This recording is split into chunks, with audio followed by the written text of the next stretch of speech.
Hello, salam, shalom, namaste, sat sri akal, aloha, hola, ciao, and bonjour. It's so good to be with you again today, and I'm extra happy today because I have my friend Sara, who is a brilliant visibility coach, and I'm so excited to hear more from you, Sara. Will you jump right in and tell us more about who you are and what you do? Oh, thank you. And what an amazing welcome. How many languages is that you managed to say hello to? Oh my, I've never counted.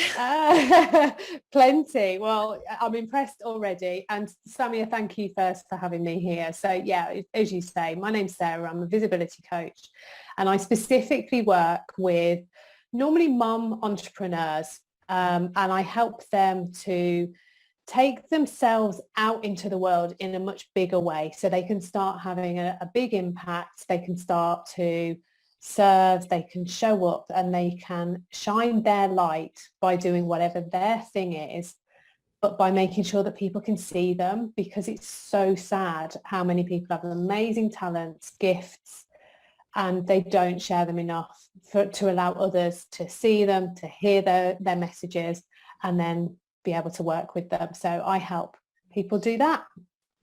That is so amazing because you're so right. If you don't have the visibility, then you can't make the difference that you want. And if you're struggling to get more visibility, then, business doesn't feel so fun and easy.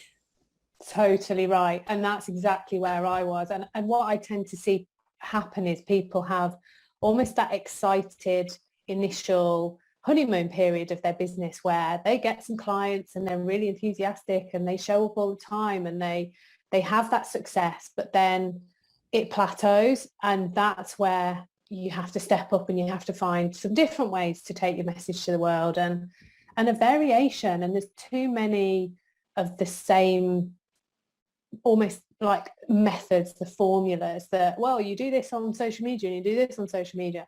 But actually, if that doesn't suit you, then there's lots of other ways that you can take yourself out there as well. And that's really what I'm about. So multi-channel, multi-platform, you totally shining your light. So if you don't want to be in front of a camera, you don't have to be. If you hate writing, if you hate video, there's another way that you can do it, or always. Yes. Oh my gosh, I saw one of the posts that you made on your Facebook profile talking about this, that when you first started out, you were signing up for like 5 different webinar trainings like almost every day. And actually, I don't think I did 5 a day, but I was in a similar situation where I was doing 1 or 2 new trainings every day and signing up for so many different things. And it can just feel so overwhelming. But you said really something brilliant about going, what that made you realize about just how we have a lot of choice and we get to choose, and it can be frightening, but it's also very empowering. Yeah, it is. And I think everyone is unique, and what our preferences are should always come into our business. So as I say, if you like being visible and you're super confident on the camera, then brilliant, use that as your method. But if you don't, then don't not share your message because you don't feel confident. There is a way, there's always a way. And it starts with you and feeling that you've got that to share and having that confidence within yourself, because yeah, you can waste so many hours. And I used to just consume content and assume that I'd find the answers, but actually the answers were always in me. Yes, I do. I must say I'm a little bit nerdy. I love consuming content just for education. It's so fun to learn, but ultimately you have to stop at some point and just look within. Like you said, actually the answers are right there. They are, but yeah, no, you're right, there's a line, isn't there? Thought provoking, getting yourself into being imaginative, getting inspiration, that's all really, really valuable. But just learning and not implementing, or just learning and not taking action, just learning and implementing actually what isn't yours as well. You know, I think too many times when we go down that route of I'll follow this formula, it's not you, and eventually you'll get a friction. And I've seen it and I've experienced it. As soon as there's a friction in how you're trying to turn up, whether it be the words you're using, the method you're using, you can't sustain it, and it doesn't look authentic. It doesn't look like you. Yes. And it's not fun and easy. And if there's that friction and it's disturbing your inner peace, I don't want that. Say, can you talk a little bit more about when you started your own business? Did it help you to find inner peace? Oh, wouldn't it be amazing to say yes immediately? It was a no. So initially, no. So my journey into my own business wasn't one of those that some people harbor a desire. They have that almost calling to start something themselves, and they've always dreamt of being an entrepreneur. I didn't have any of that. I was a corporate employee through and through and through, and loved it, I have to say. But the time came for me to leave a particular employer, and I didn't know what I was going to do after. I had no plans. I used to go to interviews, maybe hoping I'd get the job, but then of course not getting the job because that wasn't intended for me. I truly believe that now. So coaching found me through a friend's suggestion. She pointed out and sort of shone that mirror to me to say, everything you love doing in your previous roles was coaching. That was the piece that really lit you up. That was what kind of drove you to enjoy your role. So why not do that as your career? So it didn't immediately feel like a comfy pair of shoes to put on because it was so alien to me. I didn't have a clue how to start, where to find my clients, what niche to go into. So it certainly, I wouldn't have said at any point in those early days, yes, the inner peace came.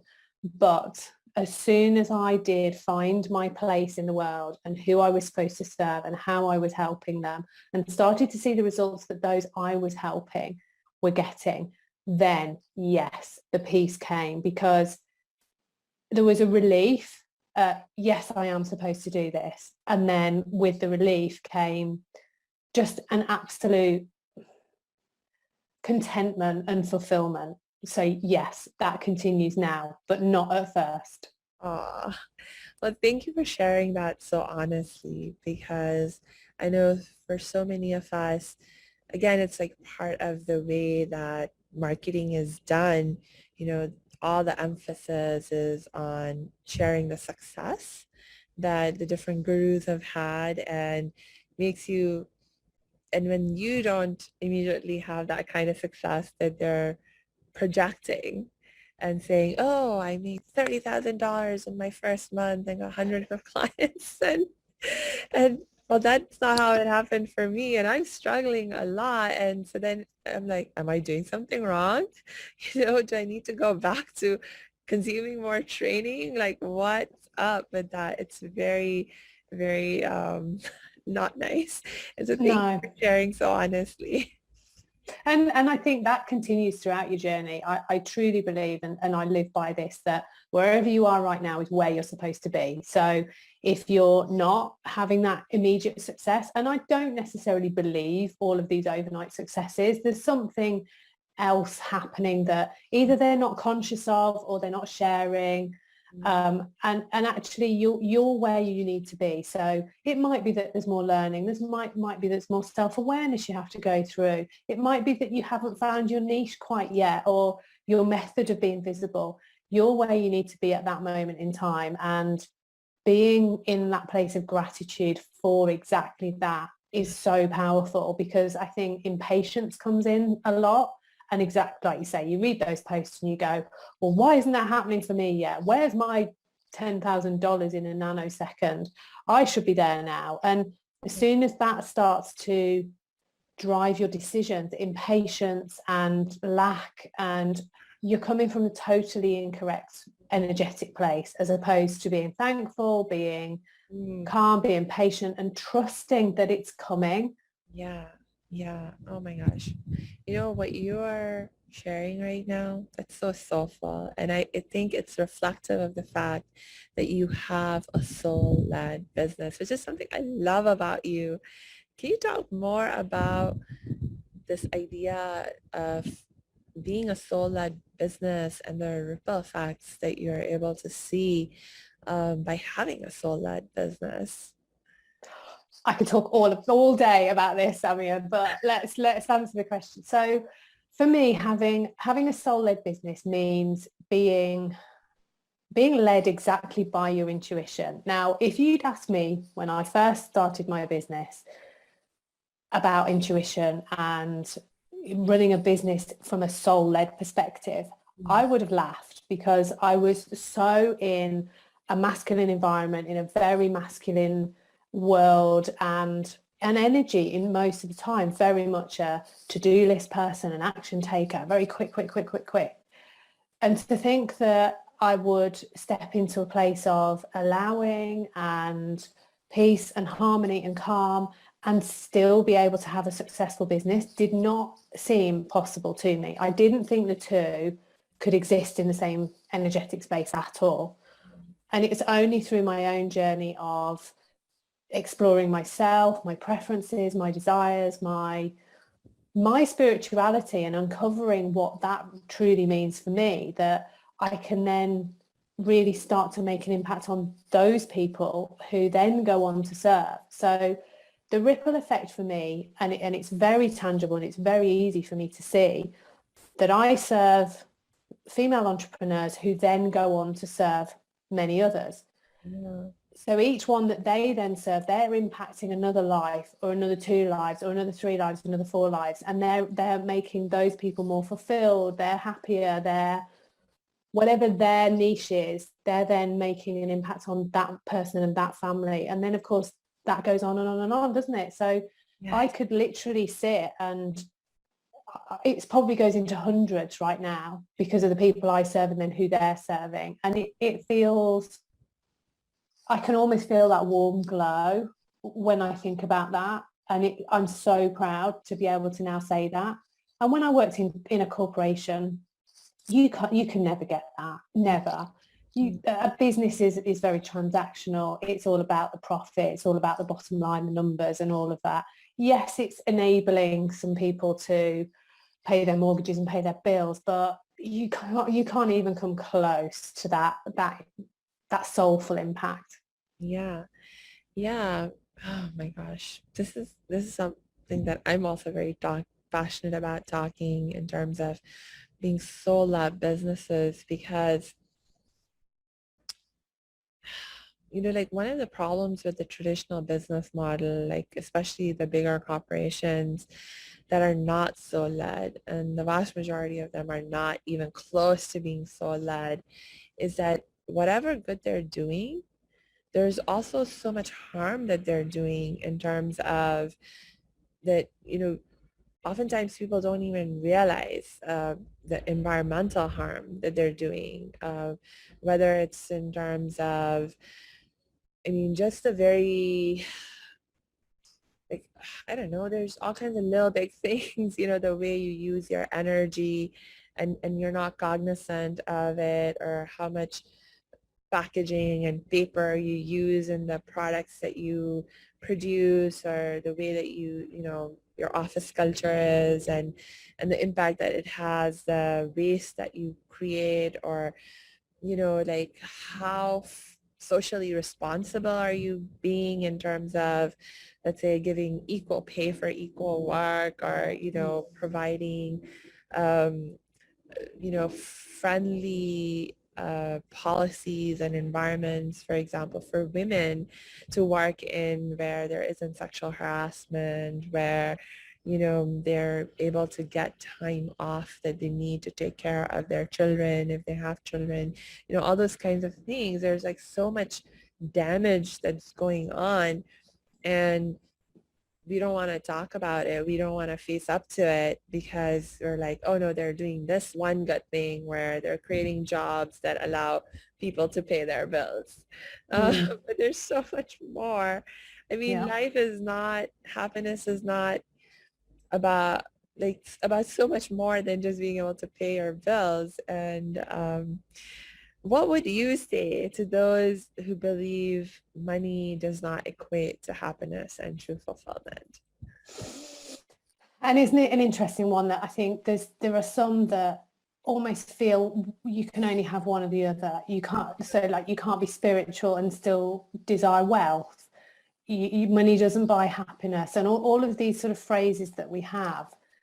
But actually, I truly believe that money enhances. So if someone's a good person, they're still going to be a good person if they've got plenty of money.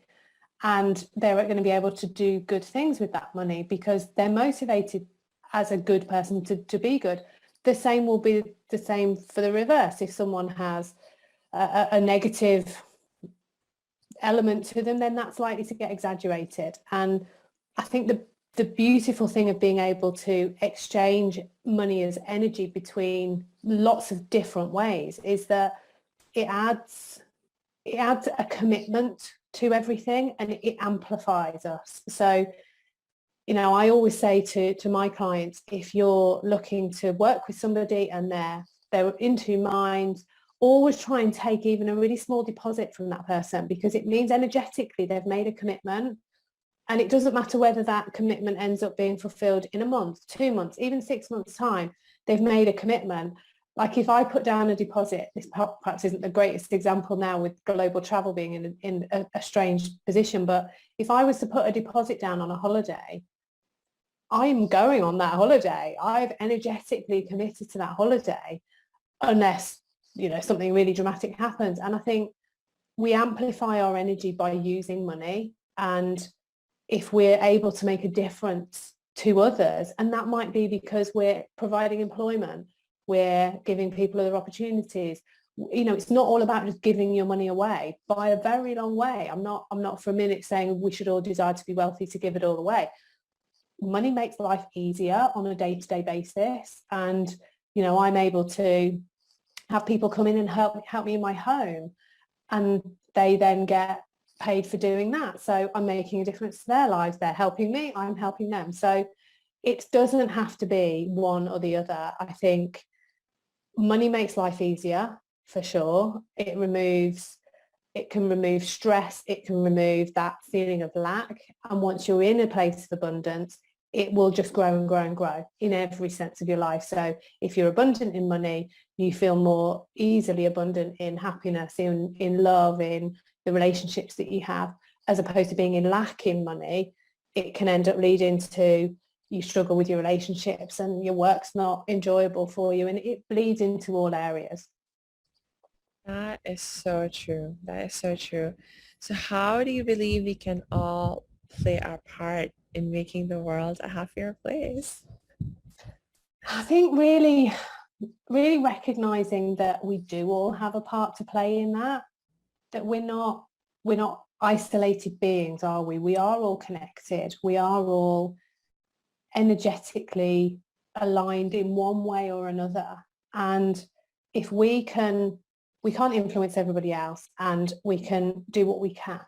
So being there to support those around us, but actually being 100% responsible for our own happiness. It has to start with us. And all too often you hear about things happening to someone, and then something else happened, then something else happened. And we've all got those people in our lives that they seem to just attract like magnets, kind of bad luck. And they've always got a dramatic story to tell you. Well, they've created that position for themselves. And then the reverse of that is those people that almost self-generate and radiate happiness, and they seem to have more abundance in everything than they can possibly deal with themselves. Well, they've created that themselves as well. So we can only start with ourselves. So if we start with ourselves, we maintain our own. It was World Mental Health Day recently, you know, doing what we need to do to maintain our own happiness, our own mental health, being open and available to talk with others about their mental health, as opposed to, oh no, we don't talk about that, and shying away from it. It starts with us. And then again, it's that ripple effect, you know, finding a way to share your happiness, and knowing that it's not finite. You know, it's not going to run out. If you give away your happiness and share it, there is more. It's not I've got two boys, 7 and 9, and they often ask me, who do you love more, mummy? well, what if the love runs out? And I'll say it's totally infinite. The love I've got is just continuous. It's never going to run out. It doesn't disappear. And our happiness needs to be the same, doesn't it? Yes, you just reminded me of the saying. I don't know if it's an English saying or if I'm just translating it in my head from all the times I've heard it in my language. Um, but it's this notion that sharing love, happiness, positive emotions of this sort, it multiplies them. And when you share your grief or sadness or anytime you're in difficulty and you share that with others, it actually reduces it.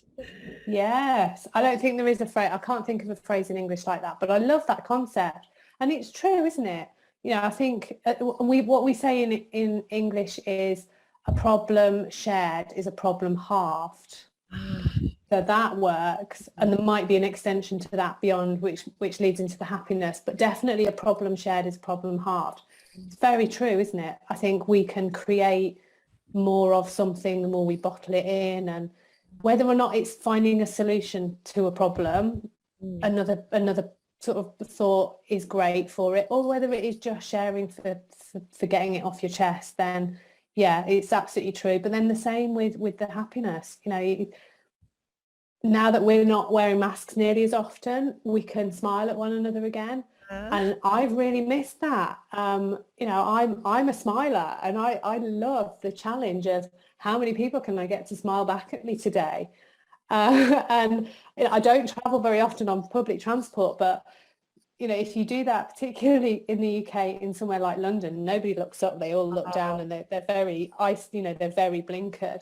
But Yeah. I wasn't brought up like that at all. I smile and say hello to everybody, and I think they think I'm slightly strange by doing that. But Uh, it's sharing that happiness. yeah. But if you smile at someone, most of the time they will smile back at you. Yeah. That's so true. That is so true. You know, I must say, like, for a long time, I didn't smile. I actually forgot how to smile because I'm a trauma survivor. And in the aftermath of the trauma I experienced, I literally forgot to smile. And then when I started to find my happiness again and find my smile back, I was just so excited to be smiling all the time. Yeah. And yeah, sometimes people do give you like these weird looks. Why are you so happy? You have to have a reason to be happy. And I'm like, no, I'm just happy. Yeah, yeah, and that's the beautiful thing, isn't it? You know, it's almost childlike of if what you know, they say worry is mostly concern about something that hasn't happened and isn't going to happen, and yet we consume ourselves with all these scenarios of, well, this might happen and then this and then this, and we create this big thing around worry, and actually the majority of the time whatever it was wasn't going to happen anyway. So centering yourself in this very moment and living in a very present state of mind can just mean that now most of us have got so much to smile about, and worrying about the, well, this and then this and then this and then this. In that very moment, if you're standing, you're breathing, you've got something to smile about in every Yeah. situation if you're in that very, very now mentality. Yes. And you know, one thing that I have found, I was sharing this, I think, with you earlier and some other people earlier also. Uh, for our listeners, they will be aware, or they, if you go on my actual podcast page where all my episodes are listed, you'll see this is actually a pretty new podcast. So I started this podcast like a few weeks ago, and my intention was that, you know, eventually I would, like my goal was that I would invite other coaches, trainers, and healers to do interviews, but just to get things going, get the ball rolling. I did the first few episodes on my own, and in the meantime, with lots and lots of enthusiasm, I started sending out literally hundreds of messages, sometimes hundreds of messages in a day to everyone that I could think of, that I could find any kind of connection with. Be like, hey, would you like to be on my show? And I wasn't sure about, what kind of a response I would get because most of those messages were going out to people that I didn't already have a relationship with. Um, and by the grace of God, I have been having such a positive response. Like so many amazing coaches, trainers, and healers have been getting back to me, and we've been having a fabulous time. And I give a lot of that credit to just the fact that I'm in such a happy, positive energy. Yeah, I think there's a lot to be said for that. I think I've noticed that when I take care of myself and my energy, and I don't get slipping back into my old ways of just doing and being very masculine dominated of getting things done. If I allow and I'm more peaceful with myself, that's when I can attract more, and it feels much more just comfortable. I know that there's processes I can put in place in my business, and I can work really hard and almost do the hustle. But actually, the clients that come through that route just haven't felt quite as aligned as the ones who find me because I know that my vibration is right and it matches with theirs. Yes. Oh, love that. So when we're talking about making change more fun and easy, talking about making business more fun and easy, um, serving people more fun and easy, it's so important to be in this higher vibration and find other people and work, prioritize, like really maybe even say, you know what, I'm going to just choose to work with the people who help me, who are in synergy with me and who are able to help me stay in this higher vibration and maybe grow even higher. And I won't work with the people who are pulling me down, even if they can give me some money in the moment. It's not, it's not worth it. No, it's really not. And I've absolutely made that mistake in my past. And I think many will, if they're honest with themselves, say the same, that I've worked with people that actually now I would maybe even explore that conversation a little bit more.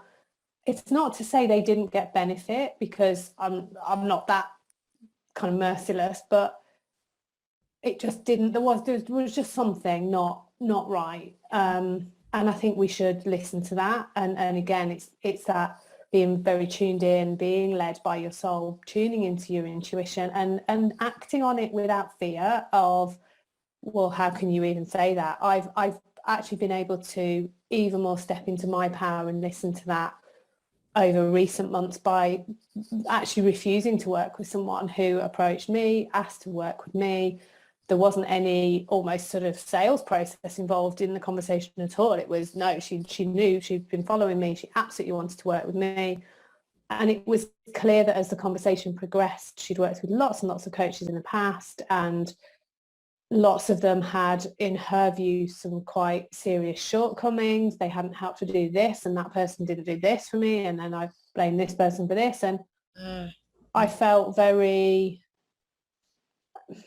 very sort of blame victim energy from this person. And I was very honest and said, if though all of those people, some of which I knew, very respected coaches, if they can't help you, then I can't either.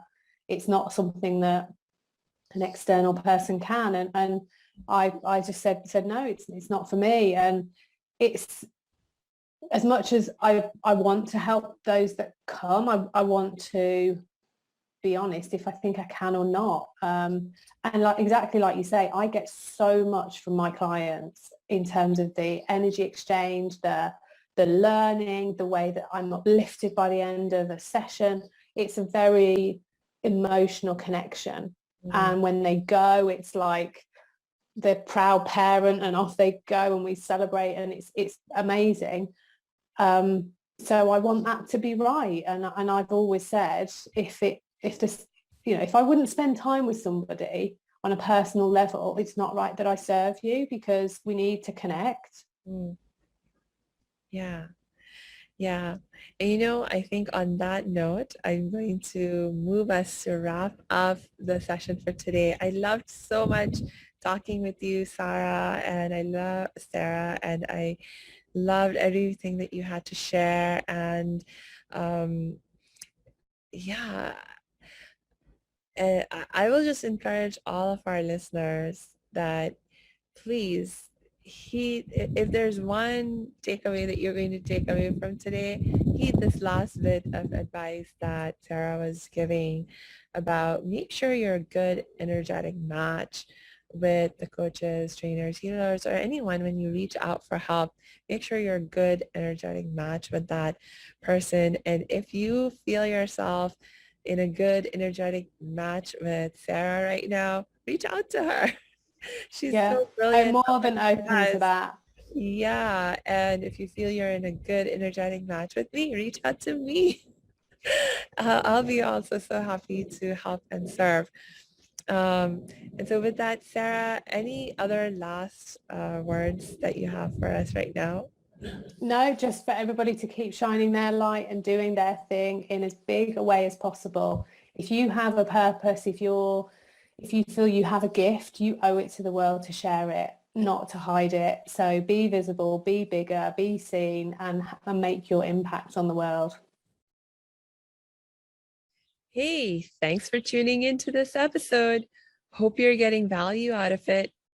For your information, this episode has been sponsored by the Happiness 101 program. Are you a change maker, coach, trainer, or healer? Are chains of fear holding you back from making the impact and income you desire? Using a unique combination of positive psychology and the spiritual wisdom of our most effective change makers, the Happiness 101 program helps you break through your limiting beliefs and manifest the abundance and success you desire with fun and ease. Interested? Book a free Happiness 101 exploration call with me, your happiness expert, Samia Bano. Just use my online calendar link in the show notes.